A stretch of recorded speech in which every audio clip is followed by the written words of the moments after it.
On va d'abord parler de la Tunisie et les élections législatives marquées par un échec pour le président Kais Saied. On parle de 90% de taux d'abstention. Une autre direction, c'est l'Égypte. On va parler de ce prêt de 3 milliards de dollars du FMI.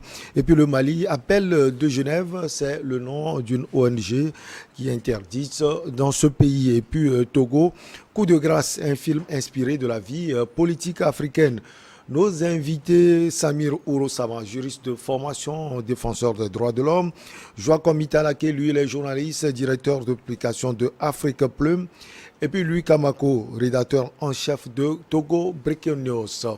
On commence donc par la Tunisie. Le fiasco des législatives dans ce pays, marqué par une abstention de 90%, est un camouflet pour le président Kais Saied, dont l'opposition a réclamé dimanche le départ et qui se retrouve très affaibli dans ses négociations avec le Fonds monétaire international pour un prêt crucial. Alors, Samir Ourosama, ces élections législatives représentent donc le point final, si on peut le dire, de l'édification d'un système hyper présidentialiste par le président Kais Saied. Effectivement, c'est une situation qu'on peut déplorer aujourd'hui. Vous savez, lorsque le vent de la révolution a soufflé sur cette partie de l'Afrique, il y avait un certain espoir qui est né au sein de ces populations-là, notamment au niveau de la Tunisie, au niveau de l'Égypte, au niveau de la Libye. Aujourd'hui, quand on regarde un peu l'atmosphère ou l'environnement dans lequel ces pays-là se trouvent, le bilan il est pratiquement négatif. Ces pays-là sont dans des difficultés pas possibles. La Libye, on n'en parle même pas. La Libye est dans un chaos sécuritaire. Chaos total. Vraiment un chaos total. L'Égypte aussi a des difficultés financières. Bon, on peut expliquer cela.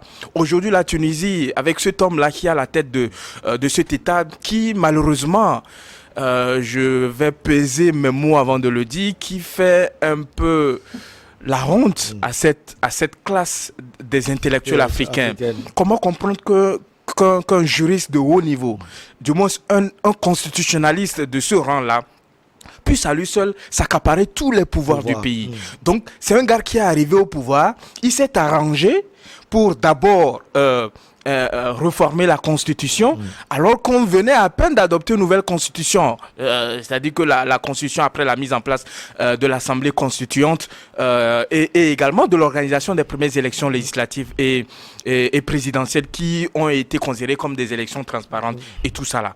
Donc après cela, le gars, il arrive au pouvoir, bien aimé par la population, il s'arrange et il fait reformer la Constitution, il adopte une Constitution qui renforce les pouvoirs du président de la République. Alors qu'on sait que pour qu'il y ait une certaine promotion de l'état de droit, pour que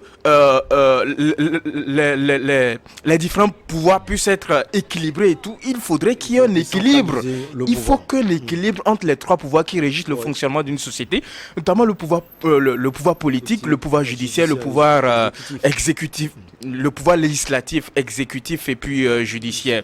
Donc on s'est rendu compte que cette constitution-là renforce les pouvoirs de ce gars-là qui, malheureusement, dans la foulée, a suspendu l'Assemblée nationale et après, le gars, il a dissous cela. Donc, il a repris le pouvoir législatif et c'est lui qui gouvernait le pays. Donc, je pense qu'il a voulu jouer sur les sentiments des populations qui sont désabusées, qui sont dans une désillusion totale, qui sont asphyxiées par la situation économique qui prévaut actuellement dans ce pays-là et qui ont manifesté cela au cours de ces élections-là. Vous avez vu une abstention record. Lors du référendum, on parlait de 30,5%. Donc, s'il y avait un certain engouement, il a voulu jouer sur le sentiment parce que cela coïncidait avec la date anniversaire de la révolution populaire, ce qui n'a pas marché. Donc, c'est un gars qui, aujourd'hui, si j'étais à sa place, pour éviter une honte, parce qu'il n'a plus de légitimité, démissionner, et je pense C'est ce que l'opposition réclame. La solution qui se présente aujourd'hui pour le GAR, c'est de quitter le pouvoir le plus tôt possible. Parce qu'on risque d'assister dans les prochains jours à des manifestations, puisque certains partis de l'opposition ont déjà commencé à appeler les populations à manifester. Après, vous allez voir, il y aura un cafouillage total et on va se retrouver avec un pouvoir qui est déstabilisé et les opportunistes vont se présenter, ils vont chercher à prendre le pouvoir. Donc ça, pour chuter là-dessus, ça interroge véritablement sur le régime politique que nous voulons dans nos pays africains. Est-ce qu'il faudrait copier tout ce qui est fait ailleurs, qui ne concorde pas avec notre réalité politique? Parce que sous Ben Ali, la situation économique n'était pas assez satisfaisante, mais c'était vraiment meilleur que ce que nous voyons aujourd'hui. Donc, je pense que ce n'est pas des hommes avec des grands diplômes, avec qui ont fréquenté des grandes écoles, qui ont un parcours impressionnant, qui arrivent à diriger un pays. Comment je vais le dire, pour diriger un pays ou pour être aux affaires publiques, pour espérer avoir une bonne gestion des affaires publiques, il faut au-delà de ça. Il faut une certaine compétence qui ne relève pas seulement de la compétence universitaire, livresque, de la compétence institutionnelle, mais il faut quelque chose que beaucoup n'ont pas aujourd'hui sur le continent et ça nécessite vraiment une réflexion à notre niveau. Alors que pensent les Tunisiens? On va y écouter quelques-uns. J'ai boycotté ce processus. Quand on vote, c'est une position. Quand on vote blanc, c'est une position. Et quand on boycotte, c'est aussi une position. Si on regarde le taux d'abstention, on peut comprendre que c'est un message fort de la part de la société et du peuple à l'intention des auteurs de ce processus et ce projet.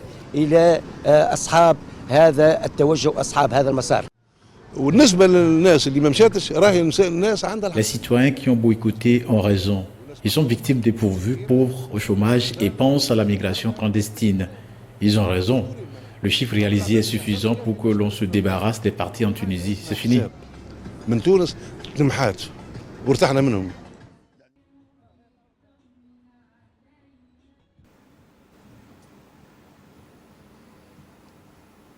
Après les réactions, on revient sur le plateau de Regard Croisé. Joa Komité Alaké, on a l'impression que la phobie du président Kais Saied, c'est Enada, et finalement, il continue par faire des erreurs. Vous savez, moi, je voudrais simplement aller au plus profond du sujet que nous débattons aujourd'hui et dire que aujourd'hui, on ne peut pas imposer une démocratie à un peuple. C'est-à-dire qu'aujourd'hui, vous pouvez jeter un coup d'œil partout où les démocraties ont été imposées sous l'effet de la masse. Vous comprendrez simplement que ça n'a jamais donné effet. Ça ne donne pas effet positif. Je parle ainsi de la révolution, de la dite révolution qui s'était imposée au Tunisie. Qui a délogé Ben Ali. Qui a délogé Ben Ali et puis aujourd'hui, on voit tous les problèmes que la Tunisie a commencé par avoir. Et lorsque vous êtes venu au pouvoir et que le peuple a commencé par se méfier de vous, parce que vous êtes d'une manière jugé incompétent par rapport à certaines tâches qui vous sont confiées, je pense simplement que le rôle ou bien l'élégance en politique exigerait que vous fassiez table rase et que vous remettiez en tout cas le pouvoir entre les mains de ce peuple qui est en train de... Alors le président Kaïs n'a pas, je peux dire qu'il n'a pas eu cette sagesse et il continue de persister dans ce qu'on appelle aussi l'entêtement politique.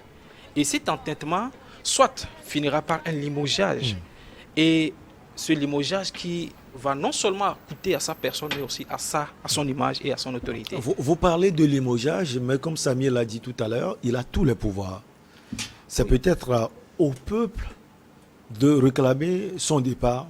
Oui, il a tous les pouvoirs, mais les pouvoirs qu'il a lui ont été confiés par un peuple.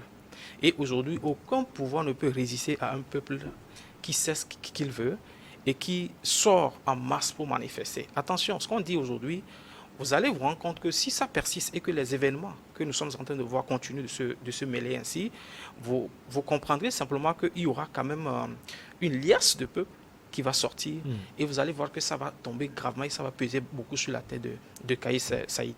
Et donc, moi je trouve simplement que il a manqué énormément de sagesse parce que si l'historique de ce pays, s'il interrogeait l'historique de ce pays, il saurait simplement que ce qu'il est en train de faire lui coûterait plus que la vie. Et donc, le peuple ici, en s'abstenant d'aller voter, alors c'est là aussi il faut interroger les juristes. Est-ce que le fait de voter, en tout cas une abstention à près de 91%, est-ce que ça donnerait moins de légitimité à quelqu'un au président, ou carrément, si on s'abstient à 1% et on s'abstient à 91%, quelle est la différence? Est-ce que vous comprenez? Donc ici, je pense que l'autre côté aussi qu'il faut voir, c'est que l'abstention ici, à qui ça arrange? Et ici, il faut tout de suite interagir et dire que si le peuple qui s'est abstenu ne se réveille pas tôt pour réclamer cette abstention, je pense que le peuple va perdre. Et donc, il faut forcément aller au-delà de cette abstention-là et prendre des décisions concrètes, des décisions, en tout cas, de la non-violence, mais aussi des décisions pacifiques qui peuvent aller contre les décisions qui sont contre le peuple. Et c'est en cela qu'on peut dire que le peuple a gagné dans cette histoire. Sinon, cette abstention, moi, je trouve que ça va profiter à Kaïs, le président Kaïs. Alors, Louis Kamako, la situation est quand même bloquée. Samir l'a démontré tout à l'heure. Aujourd'hui, il n'y a aucun, si on peut le dire, aucun mécanisme juridique pour destituer le président. Alors, vous également, vous pensez que la Tunisie vit un moment très difficile. La question, elle est à vous, non seulement à vous, mais également à Samir, quelques minutes après. Oui, mais d'abord, ce qu'il faut noter, c'est que le président Kais Saïed agit aujourd'hui en se basant sur l'article 90 de la Constitution qui envisage des mesures exceptionnelles en cas de péril imminent de la sécurité. C'est d'ailleurs pour cela qu'il a limogé en temps le ministre de la Défense, il a révoqué certains membres de l'ancien gouvernement. Il a destitué des magistrats en nommant ce qu'on peut appeler le Conseil supérieur de la magistrature, qui après aussi a été remis en cause. Donc c'est tout un tohu-bohu indescriptible, comme tu le dis. Mais ce qu'il faut noter, c'est que moi j'ai envie de dire que le président tunisien n'a pas retenu les leçons du printemps arabe. Il joue certainement avec le feu. Donc là, je réponds à ta question, il joue certainement avec le feu. Il oublie qu'il est fait face à un peuple arabe qui n'abandonne pas, un peuple arabe qui est jusqu'au boutiste. Donc c'est pour cela que ça revient dangereux. Maintenant, le principal opposant dont il est en face a toujours appelé au dialogue. Maintenant, quand le dialogue échoue... Vous pouvez parler du leader du NADA, par exemple. Exactement. Aujourd'hui, c'est lui qui constitue justement son handicap. Il le prend comme un ennemi à battre à tout prix. Mais quand vous allez au fond, quand vous creusez, vous allez vous rendre compte que c'est un opposant qui, en réalité, qui veut la paix, qui veut que le Tunisie ne soit plus dans le chaos, comme cela a été de par le passé, des manifestations qui ont fait chercher Ben Ali de par le passé. Donc l'opposant, en réalité, il est dans une dynamique de dialogue. Il veut que tous les Tunisiens s'asseyent autour d'une même salle pour s'entendre. Mais malheureusement, ils ont un président qui gouverne le pays avec une main de fer qui ne veut céder à aucun. Et donc, il s'est arrogé de tous les pouvoirs, comme tu l'as dit. Il a l'exécutif, il a le pouvoir législatif et il a le pouvoir judiciaire. Le législatif avec la suspension puis la dissolution du Parlement, c'est d'ailleurs ce qui a mené justement ce vote-là, ces élections législatives-là, qui ont été boycottées. Je crois que les autres l'ont dit. Donc aujourd'hui, en gros, ce qu'il faut noter, c'est que le président, il joue avec le feu. Et là, et quand ça va commencer, il sera le premier à être brûlé. Oui, Samir, il y a cette question posée à Louis Kamako, il y a également une autre à vous seul. On peut aussi dire que le peuple forcément ne fait pas la politique. Le peuple est peut-être énervé contre le président Kais Saïed parce que ce peuple, justement, vit des moments difficiles, la cherté de la vie et d'autres également. Donc on a l'impression que ce peuple se désintéresse de la politique. Exactement. Vous savez, la raison principale qui peut expliquer l'abstention record dans ce pays-là par rapport à au taux de participation à ces législatives, c'est que le peuple se dit que toutes les élections, puisque quand vous prenez de 2011 à 2022, il y a eu pratiquement 5 à 6 élections. Donc, ils se disent que toutes ces élections n'ont pour objectif ou pour rôle de permettre aux hommes politiques de s'enrichir. Donc, ils n'ont aucun intérêt à participer à de telles élections-là, alors qu'ils sont en train de vivre une situation économique catastrophique. Je pense que pas plus que la semaine dernière, on annonçait l'augmentation du prix de lait sur le marché et tout. Donc, les populations ou les habitants de la Tunisie qui ont été interrogés, d'ailleurs même à la veille de ces élections, on dit qu'ils ont ils ont une autre préoccupation que d'aller exprimer leur vote. Mais ce sur quoi ils sont toujours d'accord avec le président Kais Saïed, c'est que le gars, il est venu pour un peu moraliser la vie politique. Donc vous savez que la vie politique en Tunisie et dans beaucoup de pays aujourd'hui est une vie politique corrompue, où les hommes politiques sont corrompus, des gens qui s'adonnent au détournement des fonds publics, des gens qui sont élus pour représenter le peuple qui ne représente que leur intérêt. Donc il y a toute cette panoplie-là de raisons qui aujourd'hui font que non seulement le peuple se désintéresse de plus en plus à ces élections-là, quand vous regardez de 2011 à 2022, ou du moins aux dernières élections qui ont eu lieu, c'est-à-dire en juillet 2022, lorsqu'il s'était agi du référendum où le taux de participation avoisinait les 30%. Aujourd'hui, on tourne autour de 10%. Donc, il y a un certain désintéressement de la population tunisienne sur ce côté-là.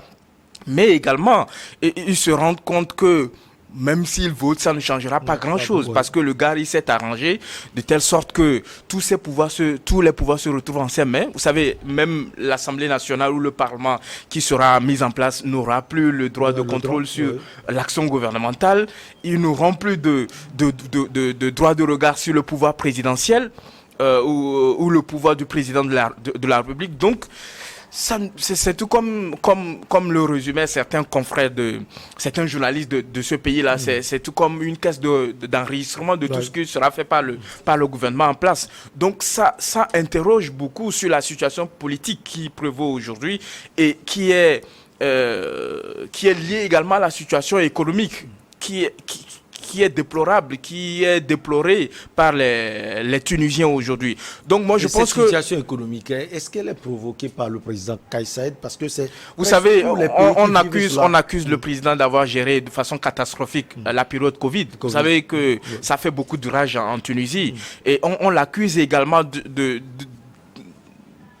qu'il est beaucoup plus intéressé par le pouvoir que des mesures économiques, des réformes économiques qui permettent à ce que la vie économique puisse reprendre de plus belle en Tunisie et que les activités économiques puissent véritablement marcher et fonctionner et permettre à ce que le niveau de vie du Tunisien puisse avoir un niveau acceptable sous lequel on avait lorsque Ben Ali était au pouvoir. Donc le gars, il est venu au pouvoir, il est possédé par le pouvoir de telle sorte que toute son attention est dirigée vers là. Mais je pense qu'on doit, à l'heure où nous sommes là, les Tunisiens doivent réfléchir. Et surtout que les élections ont été boycottées pour la majeure partie des principaux partis politiques de l'opposition. Même ceux qui continuent par soutenir le président Kais Saïed, ce sont des petits partis au sein de l'opposition. Donc il n'a pas véritablement un grand soutien au sein de ce parti-là. Au sein de la vie politique tunisienne. Ce qui lui reste à faire, moi je l'ai toujours dit, et je pense que même si il centralise tous les pouvoirs, il reviendra par exemple, le premier volet, il reviendra par exemple à la Cour constitutionnelle. Si vous le permettez, ces volets nous intéressent parce qu'on doit analyser, surtout avec minutie, la situation actuelle de ce pays, la Tunisie. On va marquer une petite pause et on revient pour la suite.